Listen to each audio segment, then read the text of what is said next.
একটা বিষয় যোগ করি, সেটা হচ্ছে দেখুন, পৃথিবীর জীবনটা একটা আশ্চর্য জীবন।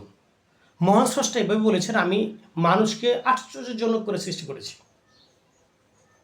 মানুষকে আশ্চর্যজনক করে সৃষ্টি করা হয়েছে। কেন বলেছেন জানেন? এগুলো আমরা পরিবেশ পরিস্থিতি মিলাতে পারি। আমি একটা ইঙ্গিত করি, মিলাই দেখুন। এই পৃথিবীর জীবনে অনেক উপদেশ দানকারী আছেন, ভালো মানুষ আছেন, যারা দিন এই দুনিয়া, এই যে দিন এবং দুনিয়ার মধ্যে যারা সৎভাবে জীবনযাপন করে, অর্থাৎ ধার্মিক লোক, ধর্মীয় জীবনযাপন, তারা বিভিন্নভাবে সুউপদেশ দিয়ে থাকেন এবং দিয়ে যাচ্ছেন, সমাজের মধ্যে দিয়ে যাচ্ছেন। কিন্তু আমরা বুঝতে পারছি না, আমরা শুনছি, দেখছি, দেখে শুনে আমরা মানতে পারি না, বিশ্বাস করতে পারি না, বিভিন্ন ধরনের সমালোচনা করি বিভিন্ন ধর্মীয় মানুষের, তাই না?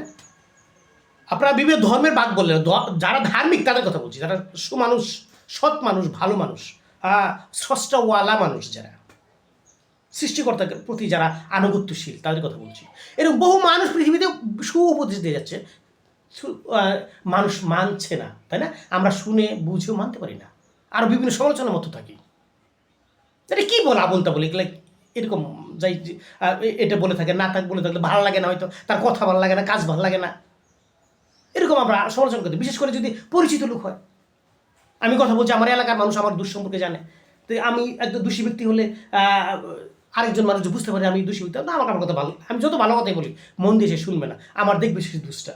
আমি 10টা ভালো কথা বলছি, সেদিকে মন দিবে না, কিন্তু মন দিবে কোথায় আমার একটা দোষ, সেই দিকে সেটা উল্লেখ করবে, সেটা মনে পড়ে আমার এই 10টা কথা সে শুনবে না।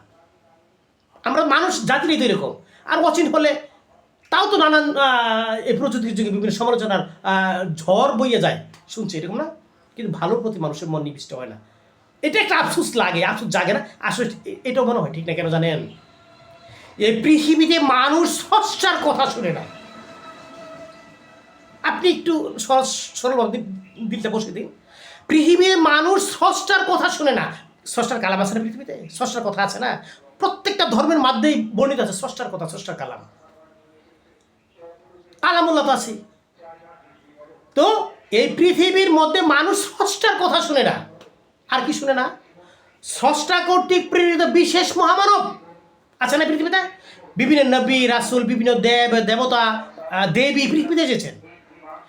আসার পরে মানুষ তার নিজস্ব কর্তৃক প্রেরিত মহামানব বা মহামানবী, তাদের কথা মানুষ শুনে নাই। আরো তার বড় তার কি করেছে?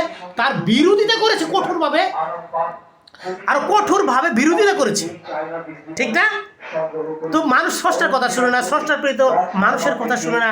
স্রষ্টা যে নাজিলকৃত বিভিন্ন কালামে পাক, এই নিজস্ব কালামে পাকের কথা মানুষ শোনে না। আফসোস না?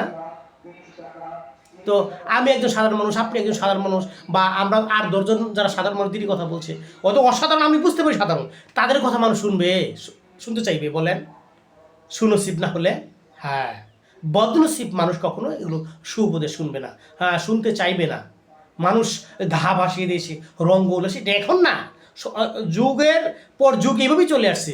মানুষ ভালোবাসা অহেতুক রঙ্গ উল্লাস, অহেতুক রংচটা, সুদর্শন যেটা চোখে দেখায় চটা, শোনায় চটা, এরকম আছে না?